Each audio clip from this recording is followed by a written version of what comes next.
ආදරණීය දෙමව්පියනි, අපි දන්නවා ඔයාලගේ මුළු ලෝකෙම ඔයාගේ පුංචි දුව නැත්තම් ඔයාගේ පුංචි පුතා එයාලට ගොඩාක් ආදරේ.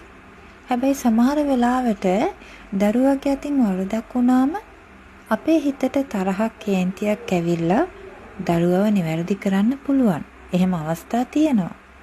හැබැයි දෙමව්පියනි, ඔයාලා දන්නවද දරුවෙක්ව කේන්තියෙන් නිවැරදි කරොත් දරුවට ඒක හොඳට දැනෙනවා. එතකොට දරුවගේ හිතේ ඇති වෙන්නේ තරහක් දුකක් විතරයි.